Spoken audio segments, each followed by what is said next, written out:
this morning we are continuing our summer sermon series in which we are looking at what the Bible really says about some hotly contested topics in North American society. And so today we are looking at what does the Bible really say about women in ministry? Am I going to have to walk off in the middle of the sermon? You know, last week you heard me preach from the letter to the Romans. At the end of that letter, we find out who it was who delivered that letter to the community in Rome. Her name was Phoebe, and she was a deacon of the church. Now, for Paul to give this letter to Phoebe and have her travel to Rome to share this letter, probably to a large community of people that were illiterate, which would mean Phoebe would have had to read this letter to this community. So this is someone who clearly was entrusted as a leader in the church, someone who was empowered to preach the good news to the people in this community of faith in Rome, someone that Paul trusted to carry out this important task of continuing the sharing of this message.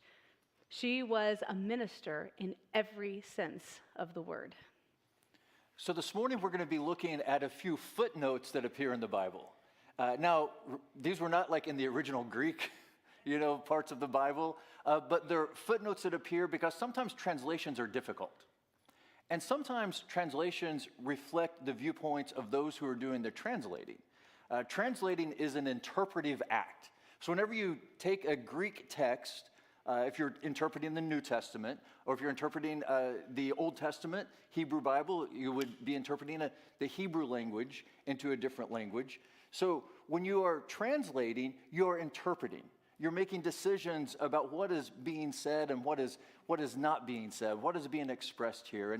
And so there are some times in which an English translation of the Bible might include a footnote. And in this passage from Romans 16:1, there is the footnote. And you could see that the word deacon could also be translated as minister. And there are a lot of Bible translators who have no issue translating the word deacon as minister, naming Phoebe as a minister. But there are others that are like, well, I don't know, let's soften it a little bit. Let's say deacon. And we're gonna wrestle with some of these footnotes that appear in the Bible. The footnote here in Romans 16:1 reminds me of Junia, who we read about in Romans 16:7. So here's the verse from 16:7. Greet Andronicus and Junia, footnote, my fellow Israelites who were in prison with me. They are prominent among the apostles, and they were in Christ before I was. Seems pretty straightforward. So what is hiding in that footnote? Let's take a look at the footnote in Romans 16:7. Or Junius. Other ancient authorities read Julia. So why Junius as an option here? It is the masculine form of the name Junia. And some folks wanted to erase Junia from this text because they did not believe that women could be apostles. Now, to be an apostle is like the highest calling. You're one who is called out, sent out, equipped to be a leader of the church. And so the word Junia as a name appears hundreds of times in Greek text as a feminine name. How many times do you think that the word Junius appears in the ancient Greek text, the masculine form of this name? Zero. But that did not stop Bible translators from trying to erase Junia from the text, reflecting the patriarchal assumptions that they were bringing to the text. This is a classic example of people reading their own theology and placing it onto the text, not what the text actually said. Even St. John Chrysostom, who wrote in the 4th century, He said, "Oh, how great is the devotion of this woman, Junia, that she should be even counted worthy of the appellation of apostle." And in today's scripture reading from the Gospel of Luke, which Pat read earlier, we hear about Mary Magdalene. Mary is the very first preacher, evangelist, sharing the good news. So she and some other women came to the tomb. They were expecting to care for Christ's body, but they see that Christ is resurrected. And they become the very first to go and proclaim this to the men who didn't believe them at first. They thought it was an idle tale, as the text describes. But they proclaim Jesus' resurrection. So let us never forget that women were the first evangelists, apostles, and the very first preachers in the Christian church, even though people tried to erase them and tried to erase women as leaders later on. Okay. There are some problematic texts in there too. So we gotta talk about what's in the Bible, right? And I'm just gonna say a general rule of thumb when you're reading and interpreting the Bible. So as Christians, we associate God with the love that was expressed in the figure of Christ. And anytime something falls short of that love expressed in the figure of Christ, then it falls short of being what God intends. And so whether it's a teaching from the Bible, no matter whether it's some teaching from Christian tradition, if it falls short of the love expressed in the figure of Christ, then it falls short of the love of God. And we always, as Christians, go with what that love of God expressed in Christ. We go with that. The Bible tries to point us to that, but sometimes the Bible reflects prejudices of its day. And sometimes there's even infighting in the early church. And we're going to learn a little bit about some of that infighting. So let's look at 1 Corinthians 14:34. I'll read this one, I guess. I guess I shouldn't read it, right? That's right. Women should be silent in the churches, for they are not permitted to speak, but should be subordinate. Which can make us feel like this in the next slide. This is similar to 1 Timothy chapter 2, verse 12. I do not permit a woman to teach or to have authority over a man. She is to keep silent. I had this one read to me over the phone one time. I kid you not. I answered the phone and someone asked to speak to the minister, and I said, I am one of the ministers. And they proceeded to share this Bible verse with me to let me know that I should not be one of the ministers. How lovely. Yeah, it was nice. If you like that, Emily does have a top 10 list of things she's experienced as a woman in ministry that's coming up shortly in this sermon. Okay, so this is complicated, and this speaks to a lot of the infighting that was taking place in the early churches about the role of women. Many scholars think that this verse from 1 Timothy was copied from the one in 1 Corinthians 14, and notice the parentheses in 1 Corinthians 14. Okay, this whole section in 1 Corinthians 14, if you look in the New Revised Standard Versions, it is in parentheses as its own section. Why? It's because a lot of scholars conclude that this section of 1 Corinthians was later inserted by someone who wanted, in their view, to fix the text because women were leading far too much in the early church. It was much more egalitarian. So early Paul, Paul, deserves some criticism for time at different points along the way. In the earliest days, women were strong leaders in the early church. And Paul named several of them in the book of Romans. We've already named two of them, Phoebe and Junia. Also, you have folks that Paul will describe, and you can read about in the book of Acts as well.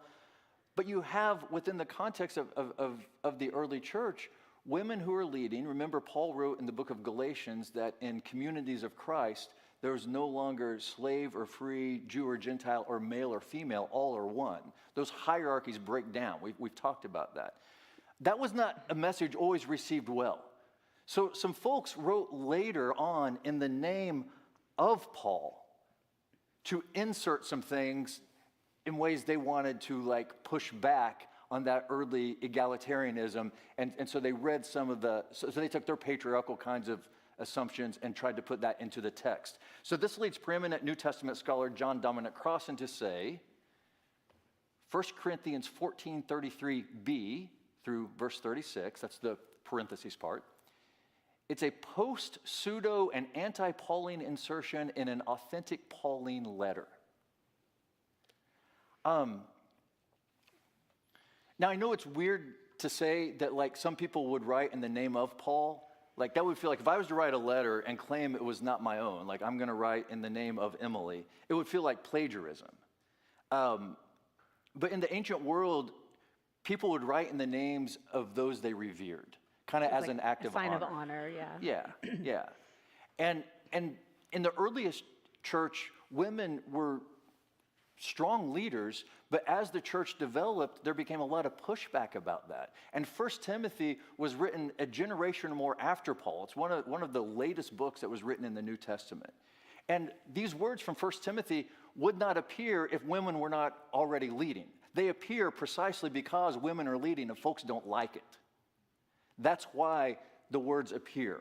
And so you see in the early church tensions. So in the modern day church, there are some denominations in which women can be leaders, ministers, and there are some denominations in which they can't.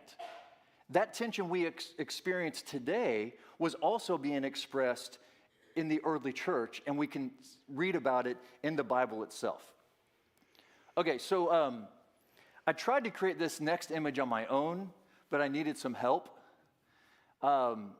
This is a cartoon of a pastor in her office. A real life moment. A real life moment inspired by Emily's life. Yeah.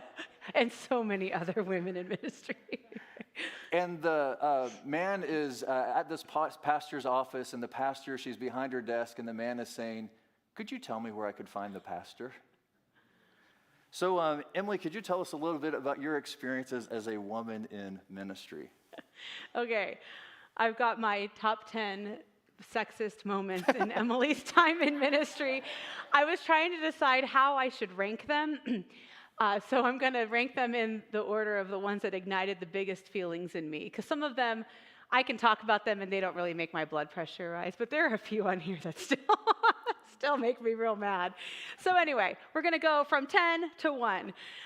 So number 10, in the early days, especially when Phil and I went to meetings together, there was always the assumption that Phil was the pastor and I was his wife, because why would I be one of the pastors also, right? So whatever, I can roll my eyes at that one now, right? It doesn't have that sting. I talked about answering the phone and someone reading scripture to me when they found out I was one of the ministers. Answering the phone and being asked if they could talk to the minister, and then they wouldn't believe that I was the minister. But this also goes hand in hand. Sometimes I use that to my advantage if I decide it's a person I probably don't want to talk to. Oh, I'm so sorry. He's not here right now. Sometimes I can tell pretty early on whether or not I need to do that. But there have also been times where I make phone calls to either get a bid for something or for something that we need done at the church, and I'm just not taken seriously. I can't get them to return my phone call. And finally, out of frustration, I go and have Phil do it, and they immediately respond to his phone call. So that drives me crazy. That doesn't happen quite as much as it used to, but it did happen for a while. I also learned in the early days of Phil and me serving together. So Phil and I have been at Brentwood, both serving at Brentwood for 23-ish years, something around there. So a lot of these things happened over 20 years ago, but not all of them. So I learned in the early days that there were some people who were timing the amount of time that Phil spoke and the amount of time that I spoke in order to prove that Phil was letting me speak and that I was dominating the worship service. I have to share with you, now those of you who have only been at Brentwood for the last 10 or 15 years or less, I do speak a whole lot more in worship than I used to. This was happening back when I only did the pastoral prayer or communion. I wasn't doing both, and I wasn't speaking at any other point in the service. The only way someone could have come up with me speaking more is if they counted me singing and leading all of the hymns, because my microphone would have been on for those. I don't know how they thought that was going to prove their point, because it was physically impossible. I only preached when Phil was out of town. So if Phil and I were both in the worship service, obviously he would have been the one who was speaking more. Also, there was one time where a woman who was a beloved member of the church came into my office and she told me that she loved me, but that she had to leave the church because she just could not remain in the church if there was a woman presiding at the communion table. She had grown up with a man serving at the communion table, and she just could not feel at home or comfortable in a church where a woman was breaking the bread. And so I told her I loved her and I wished her well on her journey. I was secure enough at that point in my ministry to not take that personally and recognize that was a her thing and not a me thing. Forgot to tell you what numbers I'm on. I'm on number 6. Number 6, I'm counting down. Someone once wrote a letter to Phil complaining that I cultivated California liberalism, which, to be fair, I did move here from California, but I cultivated California liberalism. But the thing is, Phil and I were pretty much sharing similar messages when we were speaking and doing prayers and stuff. So that seemed a little targeted when I was not the only one saying those things. Number 5, one man was so angry when I preached a sermon where I dared say that all Muslims were not terrorists. He told Phil that someone ought to fire that girl. Pro tip: don't call women girls. It drives us crazy. Anyway. Okay. Number 4, having people be dismissive of things that I share in meetings, and then seeing them be accepted when a man says the same thing that I said. I think probably there are other women in here who have had that experience. I'm watching heads nod. I don't think I'm the only one. This one still brings up big feelings in me because it still happens sometimes, and I don't understand why, because I have been in ministry for a really long time, as evidenced by the fact that I have to have these words written so big on this paper so that I can read it with my glasses on and see your faces. But the fact that that happens definitely feeds into that imposter syndrome. And so I try to silence that voice and just remind myself of my worth. I know that I have worth and that I have an important perspective to share, even if everyone's not willing to listen to it. Again, that's a them problem, right? It's not a me problem. Number 3, back in the early days, again, Phil and I serving together, we made the dumb decision to send out a survey to everyone in the congregation to ask them for feedback on things. Anonymous. And it was anonymous. Don't ever do anonymous surveys. So I say dumb because a lot of people took this opportunity to give us feedback, not on the things we were asking for feedback on, but feedback on what they thought of Phil letting me do too much in ministry. They wanted to air their grievances about the ways that he was allowing me to speak so much. So people wrote things like, Phil treats Emily like an equal when she is not. Or Phil is letting Emily wear the pants in this ministerial partnership. We have been here a very long time, and the church has changed a lot. This does not happen anymore. It really doesn't. But, you know, it brings up big feelings because whenever I think about trying to get feedback from the congregation, I'm going to be like, but not anonymously. Like, hey, you know what? If you have a complaint, come tell us. Let me see your face or put your name on it, because then we can have a conversation and we can really try to find out what's at the heart of it and address that. And we're all adults here, right? So yeah, anyway, there's my feedback in the same moment. I know. I should. That's the funny thing. I tend to wear dresses, but, you know, what can you do? But so I have to tell this aside. I was in a conducting class in college because my undergraduate degree is in music education. So we had to do conducting. And for our final, we had to video record our conducting so that we could watch it and kind of see the things that we needed to change. Every single woman except for one was wearing pants because intrinsically we just knew this was a male-dominated profession And so we just were kind of projecting that. Like we didn't even think about it, but it just kind of happened. Number 2, one Sunday I preached a sermon where I sang Amazing Grace as part of it. I used to, this is another thing, you're going to get some insight into the brain of Emily. I used to sing a lot as part of my sermons because I didn't trust my preaching voice. And also because I knew I could sing, and I knew people would like my sermons if I sang, and so I was going to sing in my sermons, right? But I realized later part of it was because I didn't trust my speaking voice and my preaching voice, and I feel much more secure in that now. But this was in the earlier days, and so I was trying to find, and the song worked with the sermon. I'm like, I want to find a song or a hymn that will really, I know so many people in the church feel like we never choose music that they love. And so I chose Amazing Grace because I knew that would be a hymn that was familiar to so many people, especially to the older members of the congregation. So I sang that as part of my sermon. Well, there was one of the older members who wrote on an offering envelope and put it in the offering plate, "I came to church to hear the minister preach, not the choir director sing." And yes, I am the choir director at Brentwood, but that has never been my title at Brentwood. My title has always had the word minister in it. Choir director is one of the jobs I do as part of my ministry here at Brentwood. So that kind of, that was that little dig. But I do have to say, this guy signed his name. So kudos to him. I knew who wrote that note. Anyway, okay, the number 1, this is number 1. I don't know that this is the most egregious, but it is the one that as I was typing it up, I could feel my blood pressure rising. So, and no one in this church did this one. This was totally an outside of Brentwood incident that happened. I was at a meeting with other ministers in the area, and we started off at the area office to have this meeting, and I think it's important to note that I was the only woman in this group. So it was a lot of male ministers and then me, the sole female minister. One of the male ministers had a lot to say, and I think he really liked hearing the sound of his own voice. And so he shared a lot during the time that we were together, and he would tell some crude jokes that I was like, or crude stories, and I was like, really, dude, why are you sharing these things? And he had this very big laugh that would fill up the whole room when he would share these crude stories. So I really just didn't talk very much during this meeting. Well, after the meeting, we decided that we were going to go to lunch. We went to Ruby Tuesday. It used to be over at the mall.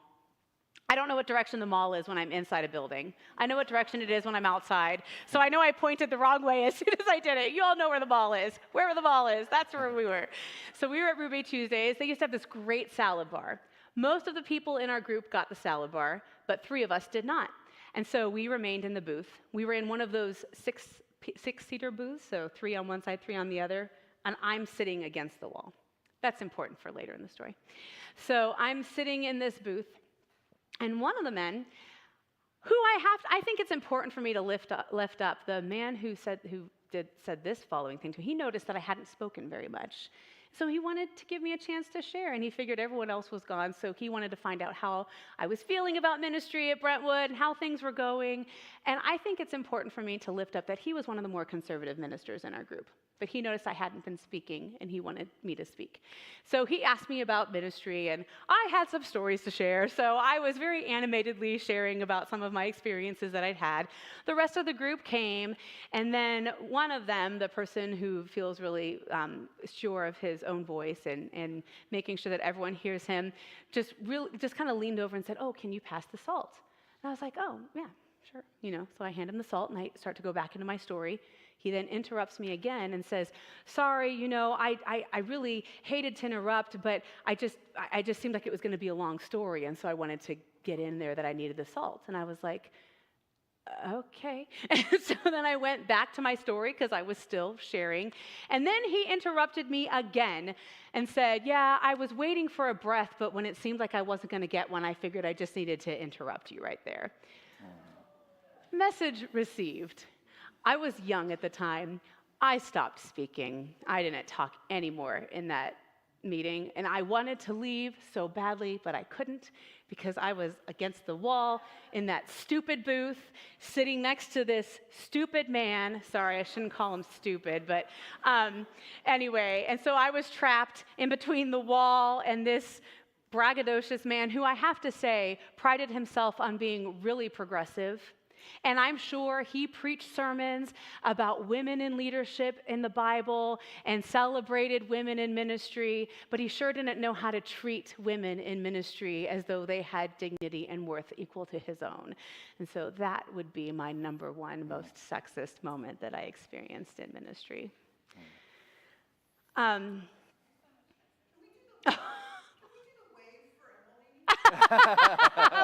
love it. That is a true Brentwood first. I love it. That's great. Well, I preached last Sunday about how harmful policies start in the pulpits and then they radiate outward. As the Reverend Tracy Blackman wrote, I shared this quote last week as well, before oppression is written into law, it is almost always preached into legitimacy.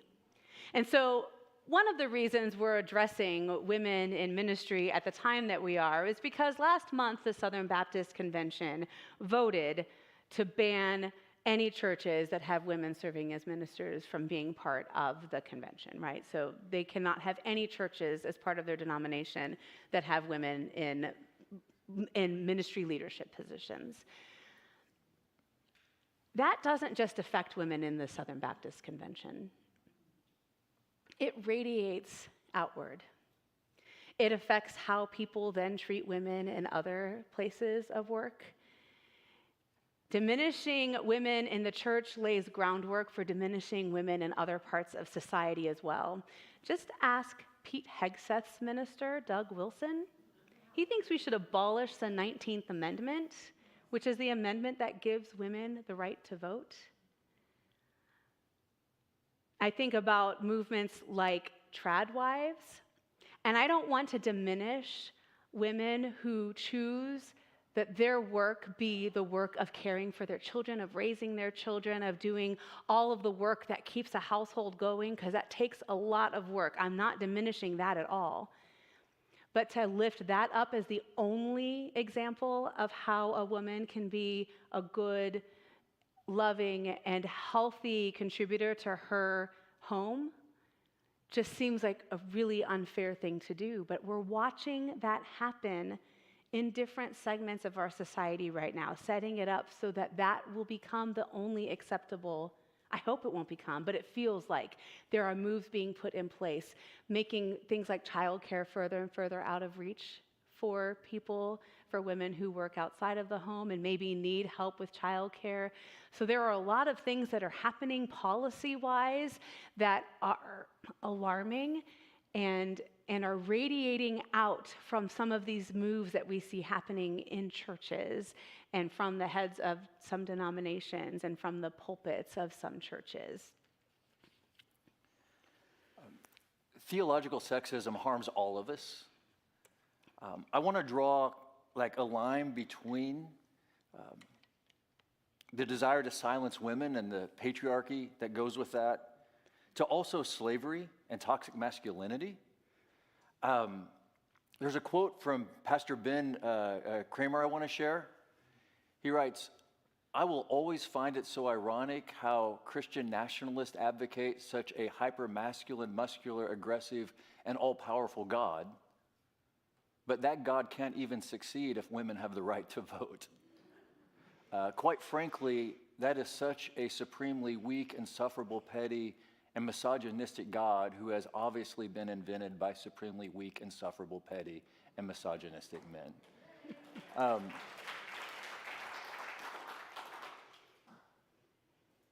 The Bible talks about God creating humans in God's image, and the old joke is that human beings have returned the favor. People create God in the image that they want to hold up. Theologian Ciara Jones, she writes, "Theological sexism isn't truth. It's masculinity enshrouding itself in fake spiritual authority to avoid accountability for systemic harm." It's not coincidental that the Southern Baptist Church was formed in order to preserve slavery, in order to preserve white supremacy. There's been a long line, not just within Southern Baptist, but in large part in the history of American Christianity, particularly in the United States. There's been a long line linking slavery, patriarchy, and also homophobia and transphobia. Because the God that is being worshiped is the God that wishes to preserve white male power. That's a false God. That's an idol. And it needs to be called out. It was just earlier this month whenever the MMA fighter on the White House lawn praised Jesus as his Lord and Savior, and then in the same breath yelled loudly, "Michelle Obama is a man." And the crowd loved it. They ate it up. What's the line? What is going on there? Like the displays of toxic masculinity on the White House lawn, with the UFC, all of that kind of stuff, how it's connected to Christianity. What is going on there? Why do people just roar whenever they hear that? The idea that a strong, powerful woman is not to be subordinate to a man is unthinkable. So someone who is a strong woman, like Michelle Obama, someone who is a strong woman cannot be understood as being a woman. Well, and there's also a long history of black women especially being misogynoir. Yes, and being diminished and dismissed as men. If they do something well in sports, always wanting to target black women as though they're men. And that's like a thing that's been happening throughout history to undermine the accomplishments of black women too. So sorry to interrupt. No, that's good. I just want to name that too. Yeah, and just the line I'm drawing is the patriarchy and theological sexism. It assumes that men must be the strong ones who dominate. And so the idea of equality within the context of this white supremacist patriarchal world, which is so entwined with Christian nationalism, the idea of equality is a non-starter because it is trying to set up a God in which you have the powerful God and then men, and that is just a false idol that needs to be called out time and again. Mainliners also have to be careful. I know we're running out of time. Yeah. I think it's really easy for us to criticize denominations like the Southern Baptist Convention, but as my number one example on my list of 10 shows, we have to be honest about what ministry looks like for women in mainline denominations that have been ordaining women for decades. Kate Penny Howard wrote, "Ordination and opportunity aren't the same thing. A denomination can ordain women for 150 years and still systematically limit their careers. A judicatory can celebrate women in ministry while quietly steering them into the same struggling congregations over and over. A church system can proclaim equality while the most prestigious and well-paid pulpits remain remarkably, reliably male." Yeah. So I think the question, maybe in the spirit of the wave that Becca got started, maybe the question is, what keeps you going in this thing called ministry? And how does that connect to the way that women oftentimes are treated secondarily in this society? So many things. It's gotten so much better, I have to say. So, that keeps me going. I haven't had to fight those same battles all along. But I remember when we were in the midst of some of these big battles in the early days, I'm going to name her just because she was a bastion of this church, Dee Brooks. She was an elder in the church. She had, I am sure she had served as board chair. Mm-hmm. She just was a great leader in this church. And I remember her coming downstairs, and I was standing in the fellowship hall, and she came over to me and she said, "I've been at Brentwood for its entire existence, and this church has a pattern of running out associate ministers and women who are working here, and I'll be darned if I let them do that to you." She didn't say darned, but I had to say that for the sermon. But she felt so strongly that it was really important for Brentwood to celebrate and recognize the call that I had in ministry. And then I have to name Jamie Kessinger. You wrote something. I shared a Facebook post after the after the SBC had that vote, and Jamie wrote, "You are the first female pastor I have ever had, and it has been so incredibly healing. I grew up being told it was only a man's job, which never made sense to me, so very thankful for you and all the women who follow God's call to lead, to preach and lead." And so just hearing words like that. And I also, in response to that post I made about women in ministry, one of our former youth who grew up in this church sent me a message. I just have to read this to you because this just was beautiful. "Hey, Emily, long time no see. I saw your post yesterday about being a female pastor in the area and the pushback you've seen. I just wanted you to know that Brentwood, and more specifically you, have always had a profound impact on me. I've never been a very religious person, but you and the overall Brentwood community was a rare light throughout my childhood. I think about the memories there on Wednesday night dinners frequently, and the time that you helped me make musical sense of a song that I wrote. Anytime I hear anyone talking about looking for a church or just community in general, I go on a rant about how much I love Brentwood. I just wanted you to know that you have always been an inspiration and a light in my life." And all of that really is truly possible because of this congregation. This congregation is doing wonderful things and is creating space for so many different people. And despite all of the struggles at the beginning, despite graduating from college and seminary ready to tackle homophobia and heterosexism in the Midwest and learning that I actually had to contend with sexism, I have way more experiences in ministry being incredibly fulfilling, of seeing firsthand the ways that my voice in the pulpit has given hope to those who felt little, that my perspective shared in a sermon made them feel seen and understood, and recognizing that my voice sharing certain stories was able to be received in a way that perhaps was more healing than hearing those same words come from Phil. So we have so many in the congregation, sitting in this congregation, who have walked in similar shoes and knew the struggle that I was addressing in some of my sermons. And even though Phil is incredibly empathetic and a good preacher, again, there are just sometimes those things need to be spoken by a woman, or spoken by a person of color, or spoken by a person in the LGBTQ plus community. We need to find ways to lift up the voices of people from so many different perspectives, because we all deserve to be represented in this pulpit, right? We all deserve to see people who look like us serving in positions of leadership. So to all of the women who sometimes feel overlooked, no matter their vocation, from the boardroom to the operating room, from the counter to the garage, know that in God's eyes you are seen, and you have been from the very beginning. With every single one of us, you are made in the image of God.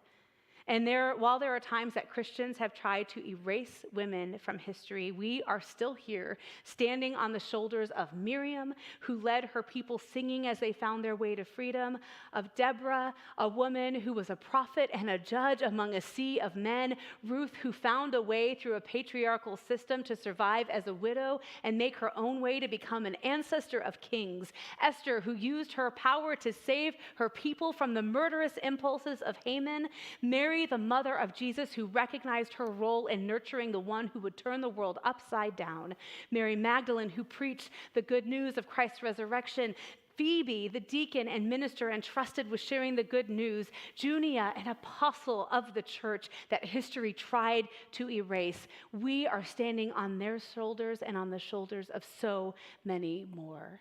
Thanks be to God for these women of faith who show us a way through a barrier-laden land.